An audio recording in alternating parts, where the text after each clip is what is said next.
Karibu sana kwenye kipindi cha maisha ya dunia ukiwa pamoja na Imam Mkufunzi. Leo nataka tukutane kwenye jambo moja nyeti sana, kuhusu jinsi ya kuishi na watu wenye tabia ngumu. Sikiliza hadi mwisho kwa sababu hiyo ni somo la maisha halisi. Katika dunia tunayoishi leo, si rahisi kila mtu kuwa kama tunavyotaka. Jifunze kuishi na watu wenye tabia ngumu.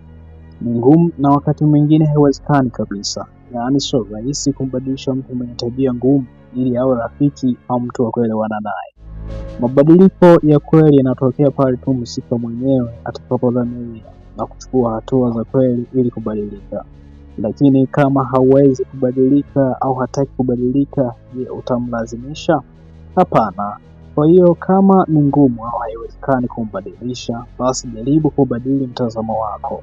Badili jinsi unavyoishi nao, kwa sababu mara nyingi wewe ndiye unayekwazika zaidi. Ni wewe unayeumia ili hali yule anayekuudhi anafanikiwa na anaendelea na maisha yake, anafurahia na kusonga mbele, na wewe unabaki ukibeba machungu moyoni mwako. Unajua, mawasiliano hutengeneza maisha. Mahusiano yetu na watu yanajengwa katika mambo mawili: ni jinsi tunavyowatendea na jinsi wao wanavyotutendea. Hivyo hivyo mawasiliano baina yetu na watu wengine yanajumuisha jinsi tunavyowafanyia wengine na jinsi wao wanavyotufanyia, right?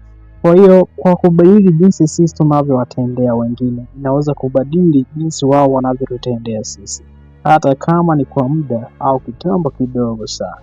Hata kama hali hii haibadili hali kuwa ya kudumu, ila inaweza kurahisisha mazingira ya kuishi na mtu au watu wenye tabia ngumu.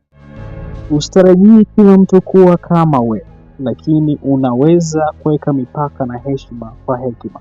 Nao unaweza kuishi na watu wenye tabia ngumu. Unahitaji akili zaidi, hasira kidogo. Ukiishi na watu wenye tabia ngumu, lazima uwe na akili nyingi kuliko hasira. Kama hutoweza kujizuia na ukajikuta unabwatukia, utakuwa unajiwekea matatizo. Hasa kama mtu huyo mwenye tabia ngumu ni bosi wako, mzazi wako, au mtu mwenye nafasi kubwa maishani mwako. Kumbuka, hasira ni moto unaochoma mmiliki wake kwanza.